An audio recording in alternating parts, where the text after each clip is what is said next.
सभी का बहुत बहुत इस्तकबाल है। आपके साथ मैं हूं जोहम रुबा। देखेंगे तमाम बड़ी खबरें। आगाज करेंगे हेडलाइंस के साथ। धनबाद लोकसभा सीट हारने के बाद कांग्रेस कार्यालय में मंथन, हार की समीक्षा बैठक, सभी बिंदुओं पर की गई चर्चा।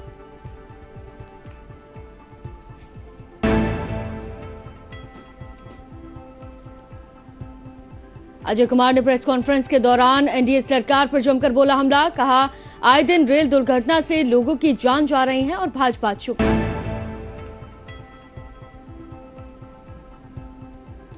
डुमरी के भी हाई स्कूल छात्राओं के बीच साइकिल वितरण, बाल विकास और कल्याण मंत्री बेबी देवी रही मौजूद।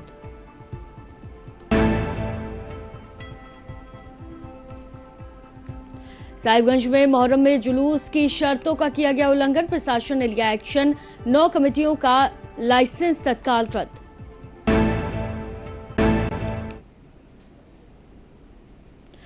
तो चलिए खबरों की शुरुआत करते हैं, जहां भूमि लूट के खिलाफ विभिन्न आदिवासी संगठनों की रैली में आज बीजेपी प्रदेश अध्यक्ष बाबूलाल मरांडी ने कहा कि राज्य में बड़े पैमाने पर सीएनटी और साथ ही एसपीटी एक्ट का उल्लंघन किया गया। मरांडी ने जनसभा को संबोधित करते हुए कहा कि गत 5 वर्षों के दौरान जेएमएम कांग्रेस सरकार के संरक्षण में भूमाफियाओं और अधिकारियों की मिलीभगत से सीएनटी सीपीटी एक्ट का उल्लंघन कर सैकड़ों एकड़ आदिवासी जमीन पर कब्जा कर लिया।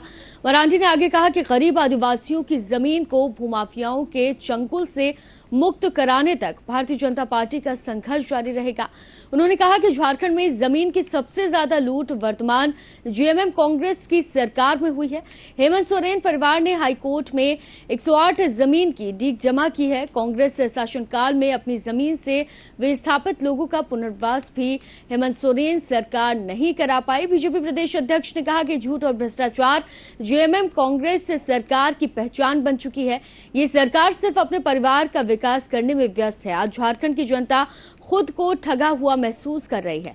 मरांडी ने हेमंत सोरेन पर आरोप लगाया और सोरेन ने राज्य के युवाओं को ठगा है।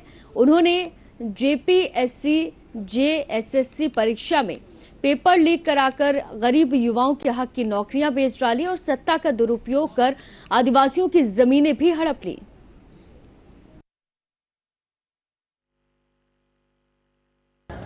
देखिए, पहली बात तो मैं कहूँगा, आप सब लोगों से भी मेरा निवेदन है, जो लोग आए हुए हैं, जिनकी तकलीफ है, जिनकी दर्द है, उन लोगों से आप सब लोग ज़रूर बात करें और एक एक लोगों से बात करना। भले आपके वीडियो लंबी हो जाए, कोई बात नहीं, हमारे बात को नहीं भी चलाएंगे तो काम चलेगा, लेकिन उन सारे लोगों के दर्द राज्य की और देश की जनता को जरूर हमें अवगत कराना चाहिए। ये आप सबका भी ड्यूटी है, हमारा भी ड्यूटी है, क्योंकि इस प्रदेश में जो सरकार है आदिवासी के नाम पर राजनीति भी करती है, आदिवासी के नाम पर चुनाव भी वो जीते हैं और आदिवासियों ने उनको साथ भी दिया। और इसके बाद अगर उनके साथ वो विश्वासघात कर रहे हैं तो हम कहेंगे कि वो अपराध कर रहे हैं और उसके लिए तो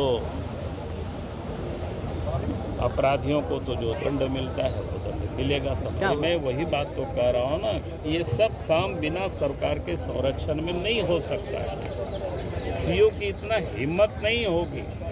हमने देखा कि अखबार में ही छापा था, एक और सीओ के यहाँ छापा लोग मार रहा था और दूसरे तरफ तो वहीं डुमरी केमी हाई स्कूल में बाल विकास एवं कल्याण मंत्री बेबी देवी ने स्कूल छात्राओं के बीच में साइकिल का वितरण किया।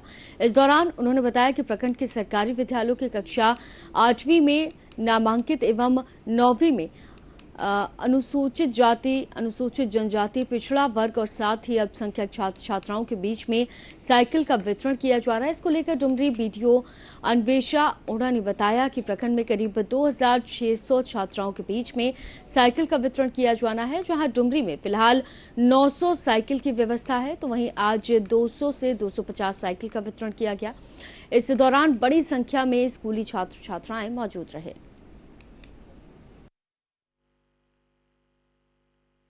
सरकार तरफ से बच्चा बच्ची के लिए सुविधा साइकिल पर आने जाने की दिक्कत है, उसको सुविधा के लिए साइकिल का वितरण किया है सरकार द्वारा। कल्याण विभाग के लिए कल्याण विभाग के द्वारा दिया गया। आज कल्याण विभाग के द्वारा जो बच्चे और बच्चियों को साइकिल दिया जा रहा है वित्तीय वर्ष 2023-24 का, उसका हम लोग वितरण का माननीय मंत्री मैडम के द्वारा शुभारंभ करवाएंगे। अभी डुमरी प्रखंड का लगभग 3600 का टारगेट है और हम लोग के पास 900 साइकिल रेडी है फिट होकर के। आज हम लोग 200 से 250 का वितरण करेंगे।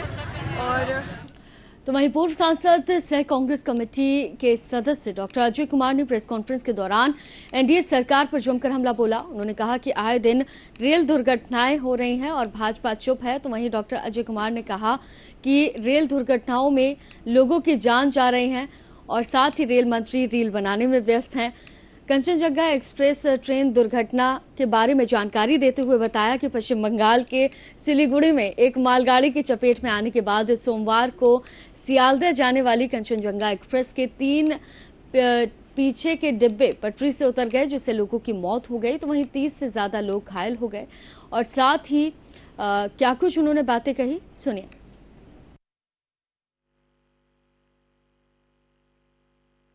हमने आप सभी लोग को अवगत कराया। पिछले 10 साल में हजारों लोगों की मौत हो चुकी है रेल दुर्घटना के कारण। इस देश के आदमी जब रेल में सफर करता है, अब उसको जो है ये मुझे लगता है कंपलसरी करना चाहिए कि वो लाइफ इंश्योरेंस ले। 1 महीने में 2 रेल दुर्घटना हो चुकी है। कंचनजंगा एक्सप्रेस और एक डिब्रूगढ़ एक्सप्रेस की जो है एक्सीडेंट हो चुकी है।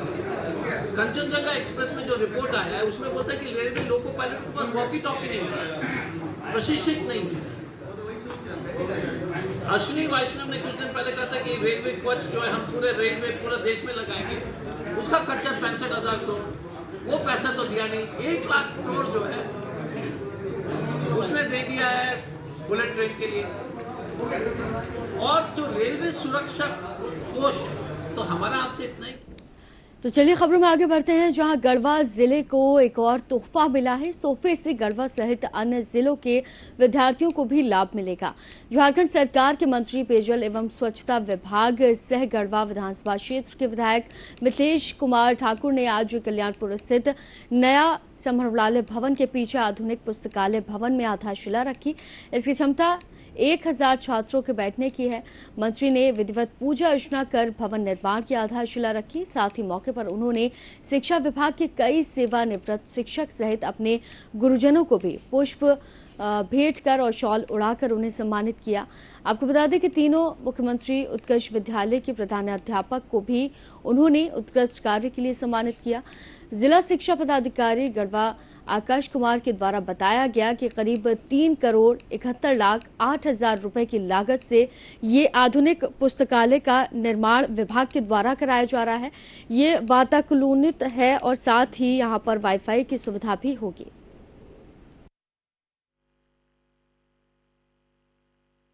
उसी क्रम में आज गढ़वा वासियों के लिए एक बहुत ही अत्याधुनिक सुविधाओं से युक्त, जिसको ई लाइब्रेरी भी कह सकते हैं, 1000 लोग जिसमें एक साथ बैठकर अध्ययन कर सकते हैं विभिन्न माध्यमों से, हार्ड कॉपी विभिन्न पुस्तकों से, कंप्यूटर के माध्यम से।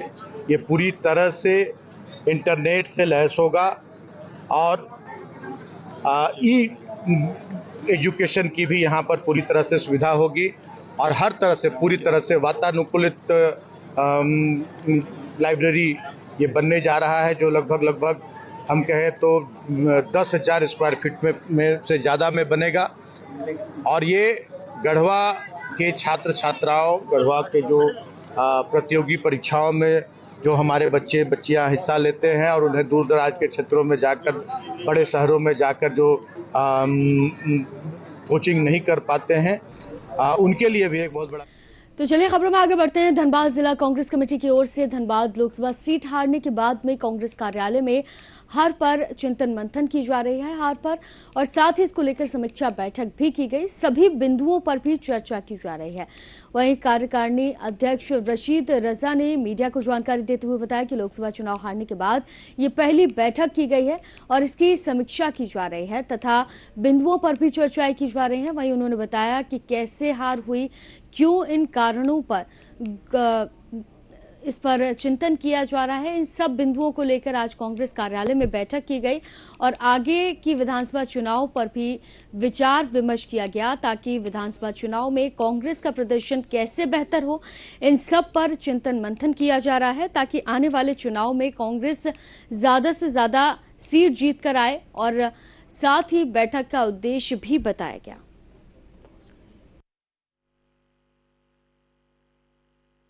देखिए, ऐसा है ना कि लोकसभा चुनाव के बाद समीक्षा बैठक हुई। समीक्षा बैठक के बाद धनबाद जिला कांग्रेस कमेटी की आज पहली बैठक हम लोगों ने यहाँ पे बुलवाया। बुलवाने के कारण है कि आगामी विधानसभा चुनाव किसी भी वक्त घोषणा हो सकती है, तो उसको लेकर के हम लोग जो है सारे पदाधिकारियों को आज अपना कांग्रेस कार्यालय बुलवाया और हम लोगों ने वही जीत का कैसे जीते धनबाद और झरिया, चाहे जितने भी गठबंधन में जो हमारी सीट मिलेंगी, तो उसको लेकर के हम लोग यहाँ मंथन कर रहे हैं। और इसके बाद सारे पदाधिकारियों को जिम्मेदारी दी जाएगी और भी जो बहुत तरह की जो बातें, जो कहीं पे भी जो हम लोगों का लोकसभा में जो बहुत तरह की जो बातें हुई है, भूल चूक हुई है, उसको कैसे ठीक किया जाए, उसके लिए सभी लोगों को बुला करके यहाँ पे मंथन किया जा रहा है। साहिबगंज मोहर्रम में जुलूस की शर्तों का उल्लंघन मामले में प्रशासन ने कड़ा एक्शन लिया है। जुलूस की शर्तों के उल्लंघन पर एसडीओ ने 9 कमेटियों का लाइसेंस तत्काल रद्द करने और मोहर्रम लाइसेंसधारियों के नाम पर एफआईआर दर्ज करने का आदेश थाना प्रभारियों को दिया था। तो वहीं सदर एसडीओ के आदेश पर अमल करते हुए नगर थाना प्रभारी पुलिस इंस्पेक्टर अमित कुमार गुप्ता ने अपने नगर थाना क्षेत्र के मोहल्ला एलसी रोड से नसीम हैदर, कुलीपारा से मोहम्मद आसिफ अली और साथ ही महबूबपुर से मोहम्मद इरफान आलम, कॉलेज रोड से मोहम्मद शहनवाज सकरोड़ से और साथ ही कई लोगों के नाम से एफआईआर दर्ज हुई। तो वहीं आपको बता दें कि 3 लोगों में, जिसमें मोहल्ला मजहर टोला के मोहम्मद आजम अंसारी और अंजमन नगर मोहम्मद राजा, मदन शाही के मोहम्मद एहसान आलम के नाम पर 126 बीएनएस एक्ट के तहत प्राथमिकी दर्ज की गई है।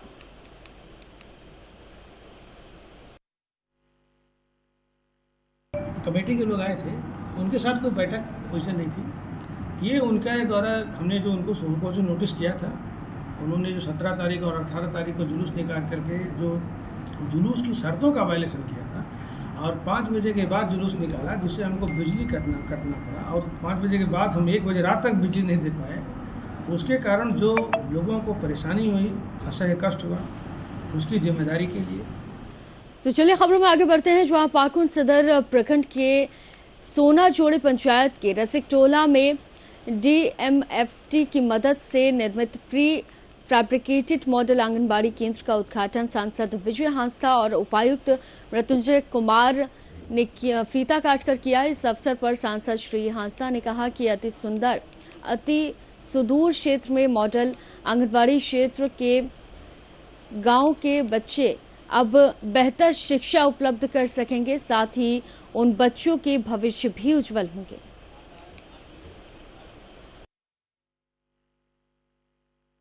साथ मुझे लगता है कि चीज़ें इवॉल्व होती है। पहले जिस तरह की बिल्डिंग्स हुआ करती थी, अभी जो इस तरह के स्ट्रक्चर्स, ताकि आपका हीट कम हो, फैसिलिटी बेहतर हो, सुविधा बेहतर हो। आप देख रहे हैं कि बच्चों के लिए प्ले स्कूल का जो एक यहाँ पे जिस तरह से सब आउटसाइड भी और इनसाइड भी जिस तरह से व्यवस्था की गई है और किचन और स्टोर का जो व्यवस्था किया गया है, एक बहुत ही अच्छा माहौल यहाँ पे है कि बच्चे आके खुशी खुशी यहाँ अंदर खेल रहे हैं और खिलौने भी हैं, किताबें भी हैं पढ़ने के लिए। और इस ऐसे ही तो चलिए खबरों में आगे बढ़ते हैं, जहां सिमडेगा के अलसंगा मोड़ के पास में रविवार सुबह ठेठई टांगर थाना क्षेत्र से एक केस को गिरफ्तार कर अभियुक्त को लेकर रांची ले जा रही पुलिस की गाड़ी से ट्रक टकरा गया। तो वहीं घटना में 4 पुलिसकर्मी सहित कई अभियुक्तों घायल हो गए। इस घटना में सभी अभियुक्त सहित पुलिसकर्मी और चालक भी घायल हुआ। घटना के बाद सभी को अस्पताल में भर्ती कराया गया, जहां उनका इलाज जारी है।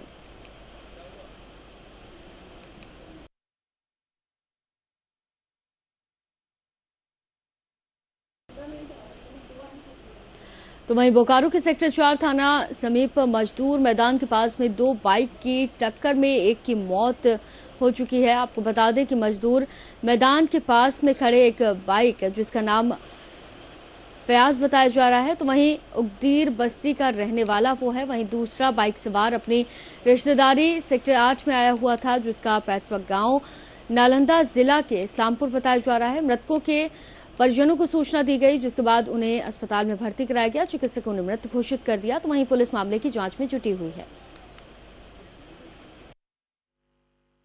सेक्टर 4 में हमारे समाज सेवी और बहुत ही जुझारू विस्थापित नेता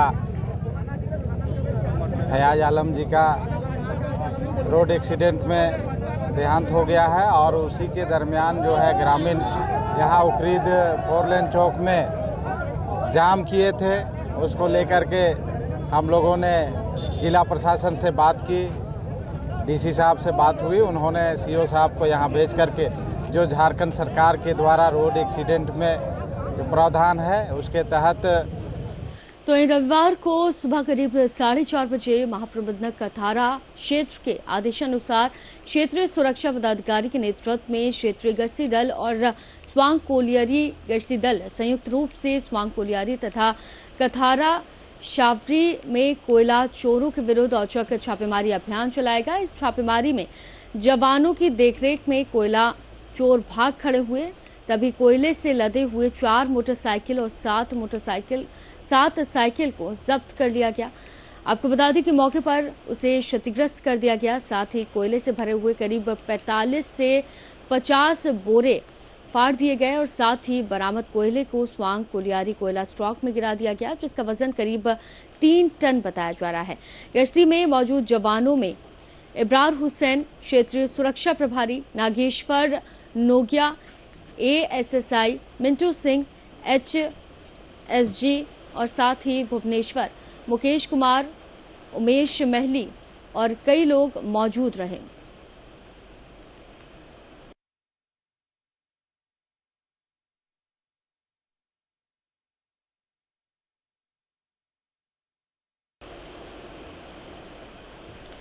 तो वहीं CCL कथारा क्षेत्र अंतर्गत जागरडी में एक लोकल सेल काटा घर में बीते दिनों एक ऐसा मामला सामने आया जिससे प्रतीत होता है कि यहां पर बड़े पैमाने पर कोयला वजन में हेरफेर का खेल खेला गया। घटना के संबंध में मिली जानकारी के मुताबिक जागरडी लोकल सेल की गाड़ियों को वजन करने वाली 1 नंबर काटा घर से कंप्यूटर वायर के साथ ही किसी ने छेड़छाड़ करते हुए वायर को काटकर चिप को गायब कर दिया, ताकि गाड़ियों में लदे कोयले का कोई प्रमाण रिकॉर्ड न हो सके। खबर फैलते ही CCL जागरडी परियोजनाओं ने कांटा घर को बंद करते हुए CCL मुख्यालय को घटना की सूचना दी। वहीं इस घटना की जांच पड़ताल के लिए बीते दिनों GM स्वयं वहां पर पहुंचे थे और ज्ञात हो कि इस कांटा घर में 3 शिफ्ट में अधिकारियों की नियुक्ति होने के साथ ही अन्य कर्मचारी भी विभिन्न कार्यों के लिए नियुक्त होते हैं।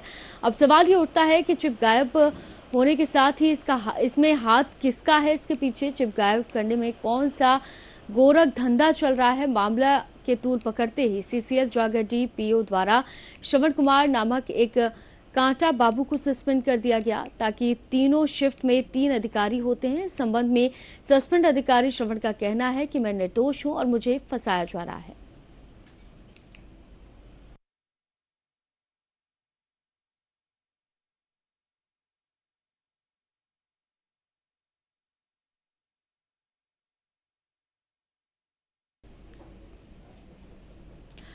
तो वहीं हॉकी इंडिया के high performance director minister Harman कुछ 2 दिवसीय झारखंड दौरे के क्रम में पहले दिन रविवार को सिमडेगा पहुंचे।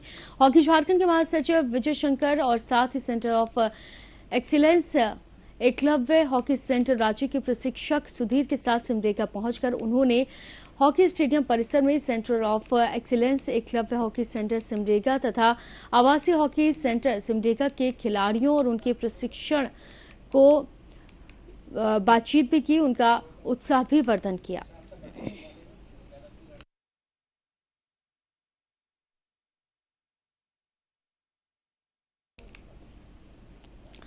तो वही खबर जमशेदपुर से है, जहां पोटका में मेराकी संस्था के द्वारा गर्ल्स फुटबॉल खेल का आयोजन किया गया, जिसमें करीब 6 टीमों ने भाग लिया। बताया जा रहा है कि लड़कियों को खेल के प्रति उत्साहवर्धन और जागरूकता के लिए मेराकी संस्था ने पिछले 4 साल से फुटबॉल खेल का आयोजन करती आ रही है। इसी कड़ी में पोटका के कालियापेड़ा में गर्ल्स फुटबॉल मैच का आयोजन किया गया, जिसमें 6 टीमों ने भाग लिया और काफी आनंद भी उठाया।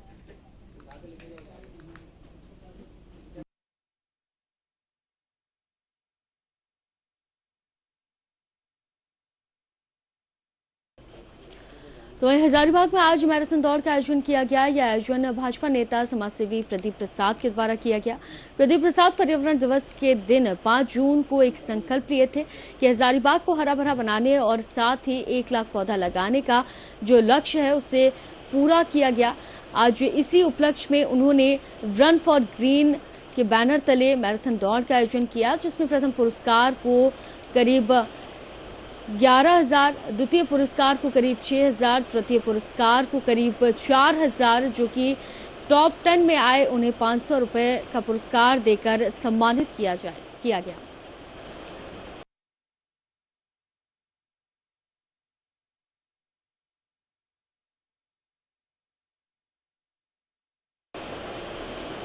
तो वहीं जेबीकेएस की ओर से शनिवार को शाम खुसरो पुराना बीडीओ ऑफिस में मशाल जुलूस निकाला गया।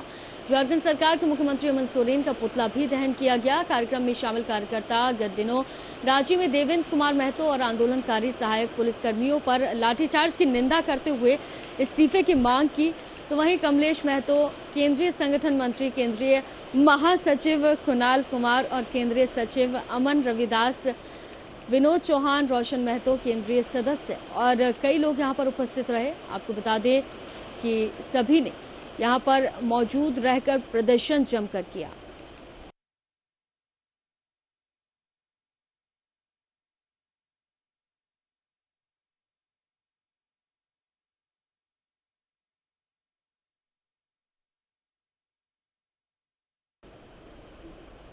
तो फिलहाल बुलेटिन में सिर्फ इतना ही, लेकिन देश और दुनिया से जुड़ी खबरों के लिए आप देखते रहिए मुंसिफ टीवी। दीजिए इजाजत, आदाब।